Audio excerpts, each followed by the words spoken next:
नमस्कार, स्वागत है आप सभी का एनवेफ न्यूज पर। मैं हूं आपके साथ रोहित। महाराष्ट्र की सियासत वोटिंग से पहले बेहद दिलचस्प होती जा रही है। एक तरफ वोट जिहाद को लेकर तैयारी है और तमाम मौलाना और मौलवी एक साथ आ रहे हैं। वो महाविकास अघाड़ी को ये भी कह रहे हैं कि हम बताएंगे कि कहां आप कैंडिडेट उतारिए ताकि आप जीत सकें मुस्लिम क्षेत्रों में।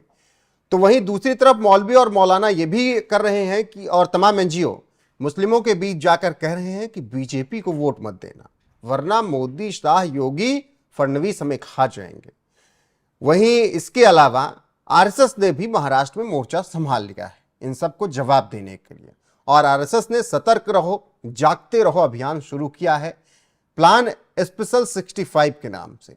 मतलब 65 ऐसे मित्र संगठनों से अपील आरएसएस ने भी की है कि वो पहुंचे लोगों के बीच में और जागरूक करें। साथ ही आरएसएस ने यह भी कह दिया है कि ये जो हम सतर्क रहो, जागते रहो अभियान चला रहे हैं, ये किसी के विरोध में नहीं है। फिलहाल इसी मुद्दे पर चर्चा करने के लिए मेरे साथ मौजूद हैं पंकज प्रसून जी, वरिष्ठ पत्रकार। पंकज जी, बहुत बहुत स्वागत है। महाराष्ट्र की सियासत में आपको लग रहा है कि हिंदुत्व बनाम मुस्लिम और आरएसएस बनाम मौलाना मौलवी हो गया है? नहीं, देखिए, होता ये था और बाला साहब ठाकरे के समय से ये मौलाना फतवा जारी करते थे शुरू से कि बीजेपी को हराना है, लाना किसको है उसके बारे में ये बताते थे कि जो जहां पर बीजेपी को हराने की स्थिति में हो। ऐसा नहीं है कि इनकी कोई अपनी पार्टी है। ये उत्तर प्रदेश में अखिलेश यादव के साथ जाके चिपक जाते हैं और बिहार में तेजस्वी यादव के साथ जाके चिपकते हैं और तमिलनाडु में डीएमके के साथ चले जाते हैं और तेलंगाना में वो कांग्रेस के साथ और कर्नाटक में कांग्रेस के साथ चले जाते हैं और दिल्ली में आम आदमी पार्टी के साथ चले जाते हैं। मतलब कि आप बोलिए कि इनकी आइडियोलॉजी क्या है? आइडियोलॉजी कुछ नहीं। जो जहां पर बीजेपी को हराएगा वो हमारी आइडियोलॉजी है, वो हमारी पार्टी। बिल्कुल। अब आप पूछिएगा क्यों? एक आम मुसलमानों के बीच इन्होंने एक बात फैला दी है कि बीजेपी हिंदू पार्टी है या हिंदुओं की पार्टी है, तो हिंदू पार्टी को हराने के लिए कुछ भी करो। तो नहीं तो जैसे कि कोई एक होता ना कि भाई मैं कांग्रेस के साथ हूं या मैं केजरीवाल के साथ हूं या आइडियोलॉजिकली मुझे चंद्रशेखर रावण पसंद है या ओवैसी पसंद है, ऐसा कोई पसंद नहीं है।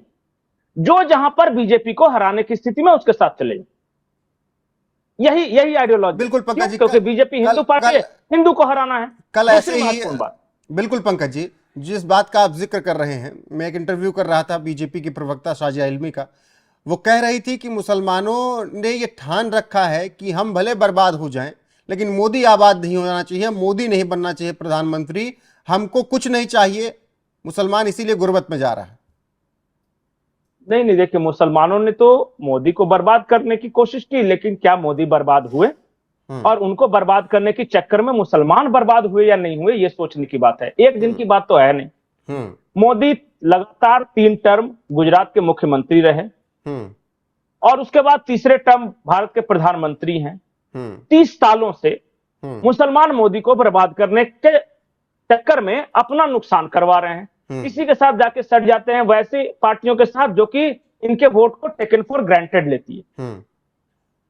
दूसरी बात, इससे पहले भी, मोदी के पहले भी आडवाणी को बर्बाद करने की कोशिश कर चुके हैं ये, और उससे पहले जो जनसंघ के संस्थापक थे उनको बर्बाद करने की कोशिश कर चुके हैं। उससे पहले आरएसएस के जो डॉक्टर केशव बलराम हेडगेवार को बर्बाद करने की कोशिश कर चुके हैं। लेकिन हकीकत यह है कि जिनको इन्होंने बर्बाद करने की कोशिश की, आज आरएसएस दुनिया की सबसे बड़ी गैर सरकारी संस्था है, दुनिया की। लेकिन एक हकीकत पंकज ये भी है, भाजपा इनके बर्बाद, जब से इन्होंने बर्बाद करना शुरू किया, 2 सीटों से लेकर यहां तक पहुंच गई, 302 तक पहुंची। लेकिन एक हकीकत पंकज ये भी है, महाराष्ट्र मोदी जिसको बर्बाद करने की कोशिश की, मैं ये कह रहा हूं, मोदी महाराष्ट्र की जमीन पर एक हकीकत ये भी है कि मुस्लिम वोटों को बीजेपी के खिलाफ लामबंद करने के लिए 180 से ज्यादा एनजीओ काम कर रहे हैं और लगभग 9 लाख मुस्लिम मतदाताओं तक पहुंचने और उनको एक साथ एकजुट करने का प्लान तैयार है। और ये एनजीओ कह रहे हैं कि हम केवल जागरूक कर रहे हैं, लेकिन सच्चाई ये है कि मुस्लिम किसको वोट करता है ये सबको पता है। और ऐसे में एक बात ये भी कही जा रही है कि जिस तरीके से 9 लाख लोगों के पास पहुंचने की योजना बनाई गई है, वो 9 लाख और लोगों को इन्फ्लुएंस करेंगे ताकि बीजेपी के साथ मुस्लिम ना जा पाए, जिनका मन है वो भी ना जा पाए। साथ ही पंकज जी, जिस तरीके से इन सब बातों का खुलासा हो रहा है, क्या वाकई में ये एनजीओ जागरूकता अभियान फैला रहे हैं वोटिंग के लिए, या फिर जिहाद अभियान? नहीं, जागरूकता अभियान नहीं है। Tata institute of social science की रिपोर्ट है, ये मैं नहीं कह रहा हूं। Tata institute of social science ये कहती है कि बांग्लादेश से आए और म्यांमार से आए अप्रवासियों या घुसपैठियों, वो उन्होंने शब्द का नाम नहीं लिया, जो लोग आए हैं म्यांमार से और बांग्लादेश से, उनका वोटर आई कार्ड बनाया जा रहा है, उनको इनरोल कराया जा रहा है ताकि वो वोट देने के काबिल बन सके। और ये 9 लाख लोगों तक पहुंचे नहीं है। ये 9 लाख मुंबई में तो ऑलरेडी मुसलमान है, जो कि लोकल मुसलमान है, मराठी स्पीकिंग, उनके पीछे नहीं पहुंच रहे हैं, ये रोहिंग्या और बांग्लादेशियों के बीच पहुंच रहे हैं।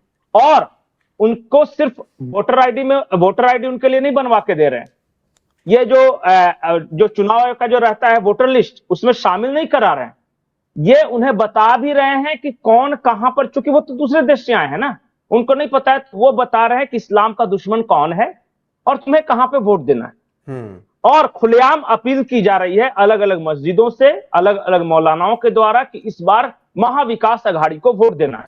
बिल्कुल, आपने घुसपैठियों का जिक्र किया। नहीं, हाँ, आपने घुसपैठियों का जिक्र किया, तो ऐसे में मैं आपको तथ्य दे ही देता हूं कि डेमोग्राफी चेंज पूरे देश के लिए मुसीबत है। महाराष्ट्र में भी बहुत जगह डेमोग्राफी चेंज हुआ है, कई जगहों पर। मुंबई का अगर जिक्र कर लें तो 1961 में हिंदुओं की आबादी 88% हुआ करती थी, जो 2011 के सेंसस में घटकर 66% रह गई। और इस दौरान मुस्लिमों की संख्या जो 1961 में 8% थी, वो मुंबई में 21% हो गई। और अगर आंकड़े कह रहे हैं कि इसी तरीके से चलता रहा तो 2051 तक हिंदुओं की आबादी मुंबई में 54% हो जाएगी कम होकर, और मुस्लिमों की आबादी 30% पहुंच जाएगी। देखिए रोहित, कंफ्यूजन आप में है, हम में है, हिंदू समाज में है। वहां पे कोई कंफ्यूजन नहीं है। वहां लक्ष्य एक है, टारगेट एक है, और वो बिल्कुल स्पष्ट है, वो जरा भी नहीं छुपाते वो। उनका टारगेट है हिंदू पार्टी को हराना पूरे भारत में। और बाकी सारी चीजें आप जो है ना, वो आप गिनते रहिए इधर उधर, कोई फर्क नहीं पड़ता। वो चाहे जनसंख्या बढ़ा के हराना है, चाहे कुछ है, एक दिन तो लाल किले की प्राचीर पर इस्लामिक पताका लहराना है, यही मकसद है ना। अब आप एनजीओ की बात कर रहे थे, मैं आपको चिट्ठी एक भेजा था मैंने, उसमें देखिए ऑल इंडिया उलेमा काउंसिल है, उन्होंने खुलकर चिट्ठी जारी की और कहा है कि हमें महाविकास अघाड़ी को वोट देना है। हर मुसलमान का यह कर्तव्य है कि महाविकास अघाड़ी को वोट दे। और क्यों वोट दे, इसके बदले उन्होंने 4-5 मांगे रखी है। मांगों को ध्यान से सुनिए रोहित, अगर मांग नहीं समझ सके ना कि उलेमा काउंसिल की क्या मांग है महाविकास अघाड़ी को वोट देने के बदले, तब तक आप नहीं समझ सकेंगे।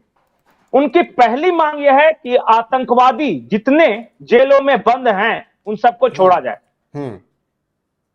सोचिए कितनी खतरनाक मांग है।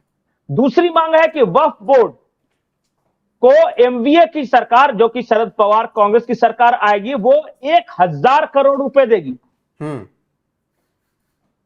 तीसरी मांग यह है कि महाराष्ट्र में सर्वे कराकर 500 एकड़ की जमीन वक्फ बोर्ड को दे दी जाए।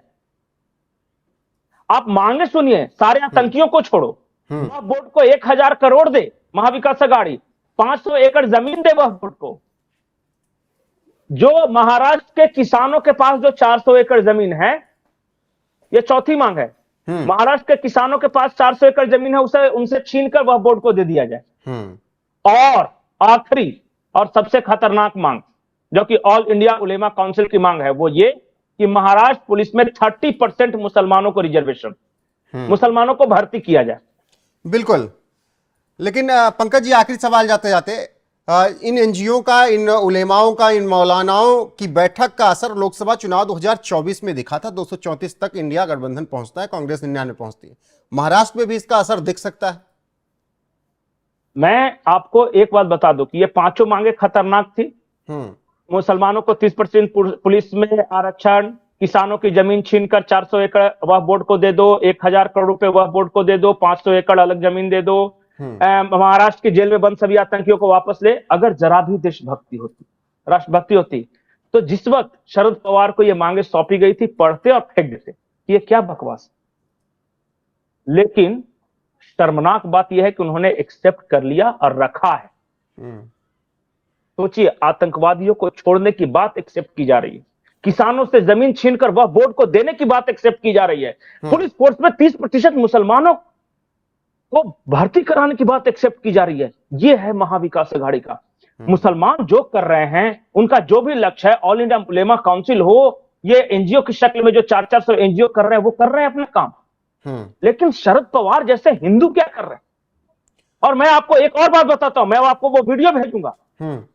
उद्धव ठाकरे की रैली में पाकिस्तान के झंडे लहराए जा रहे हैं।